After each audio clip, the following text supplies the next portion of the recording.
ME206 Automobile Engineering Frame Defect Repair and Alignment. I am Pradeep Mathuria, Lecturer Mechanical, GPC Dungarpur. Defects in frame. Defects in frame and body mostly occur due to impact on rough road and impact with other object or vehicle. Following kind of defects may occur: misalignment in horizontal and vertical frame, twisting of main frame and subframe, buckled main frame and subframe, bent side members, broken और loose joints और rivets. यहाँ हम defects पढ़ेंगे. Frame में क्या क्या defect आ जाते हैं. Manufacturing defect is a separate thing, लेकिन कई बार सड़क पे खड्डों के कारण से, किसी दूसरी बॉडी से टकराने से, कई बार ट्रक रिवर्स हो रहा है और कहीं हल्का सा किसी से टकरा गया, तो उस समय पर चेसिस पे या फ्रेम पे डिफेक्ट आ सकते हैं. वो मिसअलाइनमेंट के कारण भी होता है. वर्टिकल फ्रेम के अंदर मिसअलाइनमेंट हो सकता है, ट्विस्टेड फ्रेम हो सकता है, बकल्ड फ्रेम हो सकता है. सब फ्रेम जो पन्ने पिछले चैप्टर में पढ़े थे कि सब फ्रेम होते हैं, वो भी बकल्ड हो सकते हैं, उनका भी मिसअलाइनमेंट हो सकता है. लूज जॉइंट्स हो सकते हैं, कोई रिवेट टूटी हुई हो सकती है. इसके पहचानने के और दूसरे तरीके: unusual car noise. When car frame bend it can cause creaking, squeaking और other unusual noises. The sounds can come from either side, front and rear. तो जब कार में से, जैसे आपने रोडवेज की कभी बस देखी होगी, जगह जगह से चूँ चूँ चूँ चूँ चूँ की आवाज़ आती रहती है, और जो नई बस होती है उसमें से नहीं आती है. इंजन की आवाज़ आना अलग बात है, लेकिन बस के चेसिस में से, उसका जो बॉडी है, ढांचा है, उसमें से आवाज़ आना अलग बात है. तो ये डिफेक्ट्स के कारण होता है. कहीं ना कहीं फ्रेम में डिस्टॉर्शन आ जाता है. Uneven shock and suspension wear. Frame अगर सही नहीं है, then suspension will never wear unevenly. The sides where additional weight is being distributed by the bent frame will wear more quickly. अगर सस्पेंशन एक साइड का चला जाएगा, एक साइड की गैस्केट चली जाएंगी, एक साइड की रिवेट्स चली जाएंगी, इस तरीके के डिफेक्ट्स गाड़ी में आने लगते हैं. अनइवन टायर का वियर हो जाएगा. अगर फ्रेम सही नहीं है, चेसिस सही नहीं है, बॉडी सही नहीं है, अलाइनमेंट में नहीं है, तो टायर अनइवन घिसते हैं. कई बार कोई एक ही टायर ज़्यादा घिसता है, कई बार कोई टायर अंदर की साइड में ज़्यादा घिसता है. If a frame is bent, it can affect the suspension and alignment, which will cause uneven tire wear. If you are keeping up with your tire rotation and still experiencing uneven tire wear, it might be a sign that frame is bent. Tyre rotation करने के बाद भी अगर ऐसा हो रहा है, इसका मतलब फ्रेम मुड़ा हुआ है. Parts don't fit correctly. The doors, windows, bolts, mounts are placed places to check for a bent frame. The frame is in foundation of everything in the vehicle. If it is bent, these other parts and components will have too little or too much room and show sign of stress or damage.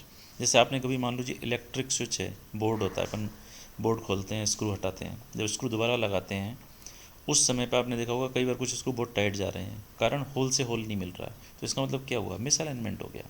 ऊपर के board की plate और अंदर जो frame है, उसमें misalignment होते ही ऊपर के पार्ट फिक्स नहीं होंगे, तो अपन समझ जाएंगे कहीं ना कहीं मिसअलाइनमेंट है. उसी तरीके से गाड़ी में फिट होने वाले डोर, विंडो, बोल्ट, माउंट्स, अगर ये आराम से फिट नहीं हो रहे हैं, इट मीन्स फ्रेम में कहीं ना कहीं मिसअलाइनमेंट है. Wheels track poorly. If you are driving straight forward about but your car is diagonal, you got a bent frame. Some call it crab walking or dog walking when the vehicle does this. Vehicle should always be straight when driving in a straight line, not angled to either side and still moving forward. इसको check करने के लिए generally क्या होता है, straight road पे जहाँ कोई भी कर्व नहीं है, फ्लैट रोड है, वहाँ पर स्टीयरिंग छोड़ देते हैं.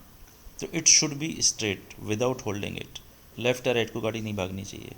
ये मिस अलाइनमेंट के कारण भी होता है, जो व्हील के कारण होता है. लेकिन बॉडी में अगर प्रॉब्लम है, अलाइनमेंट करा लिया फिर भी गाड़ी साइड में जा रही है, इट मीन्स कहीं ना कहीं फ्रेम में प्रॉब्लम है.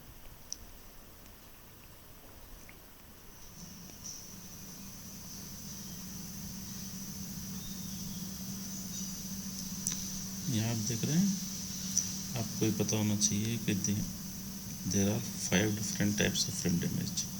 5 तरीके के ऐसे डैमेज हैं जो फ्रेम में होते हैं. हम उनको एक एक करके देखेंगे. किसी ने ये बहुत अच्छा प्रेजेंटेशन दिया है.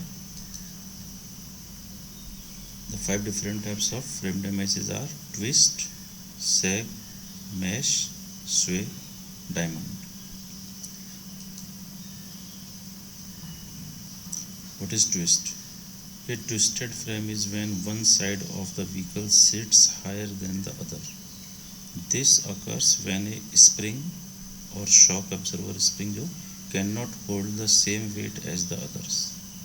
यहाँ आप देखेंगे गाड़ी यहाँ से यहाँ पे गैप से देखिए ये सा दबा हुआ है, ये सा उठा हुआ है। यहाँ पर इसका स्प्रिंग या शॉक एब्जॉर्बर उसको पूरा तरह से लोड नहीं ले पा रहा है, तो इट विल, ये ट्विस्टेड फ्रेम की वजह से है। नेक्स्ट आप देखिए sag. A sag frame is almost the same thing as twisted but just not as extreme. Sag occurs when a vehicle is directly impacted from the front और rear. अगर गाड़ी आगे पीछे से टकरा जाती है तो यहाँ पे आप गैप देख सकते हैं, इस गाड़ी का टकराने से या गाड़ी में लोड नहीं होने से या कोई भी टेक्निकल फॉल्ट होने से यहाँ गैप कम हो गया, यहाँ गैप ज़्यादा दिख रहा है। So this is called swell, sag. Then we see mash. A mash frame is when one side of the frame is shorter than the other side. This usually happens when a vehicle is impacted on one side of the front और rear. यहाँ पे left side, this is right side, तो जो driver वाली side है वो impact हुई है तो ये फ्रेम की लेंथ कम हो जाती है, ये फ्रेम थोड़ा पीछे हो जाता है। This is called mash. Next is sway. Sway damage is when one of the ends front और rear gets impacted from one side so it bends it. अब यहाँ आपको स्पष्ट दिख रहा है, यहाँ इम्पैक्ट ऐसा हुआ है, ये व्हीकल सीधा चलेगा दिखने में, लेकिन ये बैंड बहुत माइनर बैंड इस तरह से फ्रेम में यहाँ पर या अगले हिस्से में आ सकता है। This is called sway. Then diamond. Diamond damage is condition where one side of the vehicle gets move to the front और rear. This type of damage causes the frame to be off centred. यहाँ देखिए ये chassis alignment. After an accident, it is important to carry out wheel and chassis alignment to ensure your vehicle wheels and chassis are straight. Whatever the commercial vehicle from mobile cranes, we can measure and correct wheel alignment to maximize both tire wear and economy. तो chassis alignment भी बहुत ज़रूरी है wheel alignment की तरह से, चाहे वो कोई सी भी गाड़ी हो। Cab alignment underneath the crumpled sheet metal can be more serious problem, namely a damaged frame. If this has occurred, it will be very difficult to realign the vehicle. Suspension damage will affect the ride and handling characteristics. The net result is an unsafe vehicle. तो alignment चाहे wheel का हो, body का हो, chassis का हो, frame का हो या कैब का हो, it's always necessary to stop the wear and tear. This means the car tracks straight, rides comfortably and turns correctly when steered. Alignment अगर सही होगा तो टर्न भी सही होगा, जो ड्राइवर चला रहा है उसको आइडिया होगा कि इस स्पीड पे गाड़ी ओवरटर्न नहीं होगी.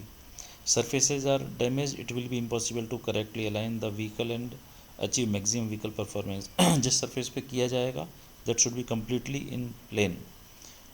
All additional material used for modifying the frame rails should be of the same dimension and material specification.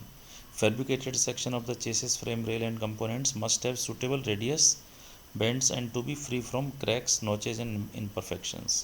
इस सब के लिए काम में आने वाले जो भी अपन कहेंगे पार्ट्स है वो बिल्कुल कम्प्लीटली फ्लॉलेस होना चाहिए, उसमें कोई कमी नहीं होनी चाहिए, कहीं नोचेज नहीं होने चाहिए, कहीं क्रैक नहीं होना चाहिए, उसमें कोई इम्परफेक्शंस या दोष नहीं होने चाहिए. जैसे यहाँ पे आप देखेंगे ये फ्रेम अब ऑब्जर्व करेंगे तो ये बहुत स्लाइट क्रैक है, लेकिन वैसे नज़र नहीं आ रहा, चूँकि इस पोर्शन में भी आप देखिए ये सब लगा हुआ है, यहाँ भी लगा हुआ है, यहाँ भी जॉइंट है ये, तो इन्होंने इसको वेल्डिंग करके रोक दिया है आगे इसको बढ़ने से, लेकिन ये इस तरह से क्रैक छोटे छोटे नज़र आते हैं. Alignment. Time honoured method of checking chassis from alignment by measuring of diagonal using A plumb Bob and choked string. एक धागा जिसके ऊपर चौक का पाउडर लगा हुआ है और एक प्लम बॉब. जो आपको ध्यान होगा जब कारीगर अपना मकान बनाते हैं उस समय उनके हाथ में एक बॉब होता है, that is called plumb Bob.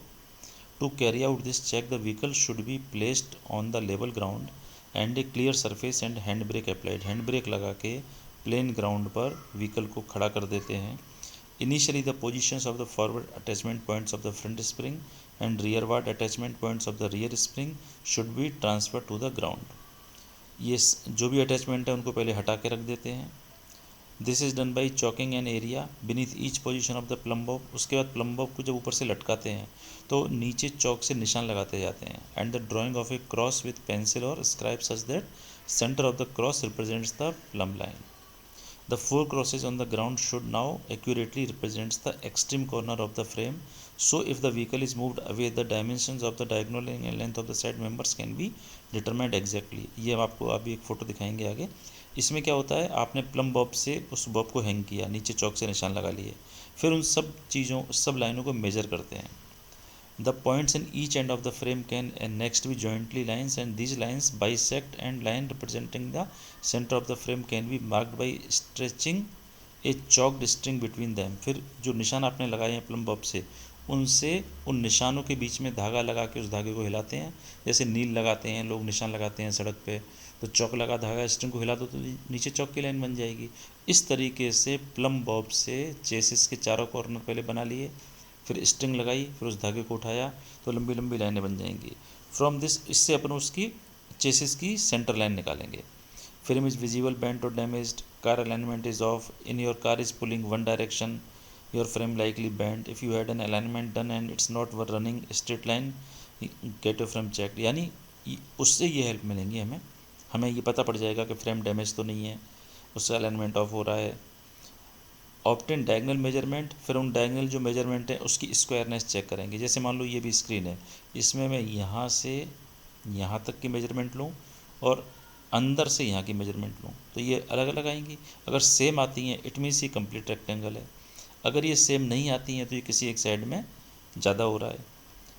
Suspension ordinary serves a plumb bob from the corresponding points on the frame as indicated by the diagonal lines. Place a chalk mark on the floor directly under the point of the plumb bob. Move the truck away so that the distance between the chalk marks can be measured. इसके बाद इसको इस portion में आप देखिए ABCD निशान लगा देंगे और उस निशान के बीच में उनको डायगनल्स को मिलाएंगे।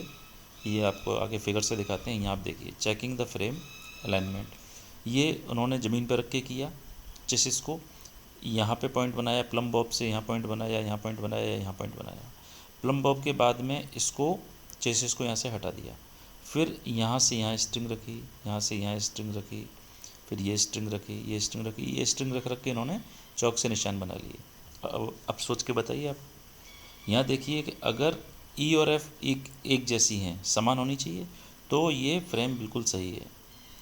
सी और डी, सी की लेंथ डी की लेंथ एक होनी चाहिए, ए की लेंथ और बी की लेंथ होनी चाहिए। ठीक है, 1-2 mm का अंतर आ सकता है, लेकिन अगर ये ज़्यादा आ रहा है तो ये समझ में आ जाएगा फ्रेम कहाँ से मुड़ा हुआ है। सपोज़ ये फ्रंट हिस्सा जो 2 लिखा है, ये हिस्सा राइट को चला गया हल्का सा, तो क्या होगा, ए की लेंथ ज़्यादा हो जाएगी, बी की लेंथ कम हो जाएगी, तो ये पता पड़ जाएगा फ्रेम यहाँ मुड़ा हुआ है। अगर यहाँ पर एफ़ लंबा है और ई छोटा है, इट मीन्स ये गाड़ी यहाँ से कहीं हिट हुई है, ये 3 नंबर ऊपर सरक गया, ये हिस्सा और ऊपर सरक गया, यानी ई बड़ा हो गया और एफ छोटा हो गया। तो इसको खींच के मशीने से, जैक से, चेन से वापस अपनी नॉर्मल पोजीशन में लाने की कोशिश की जाती है, तभी उसका फ्रेम का अलाइनमेंट होता है। So this is the checking frame alignment. Thank you.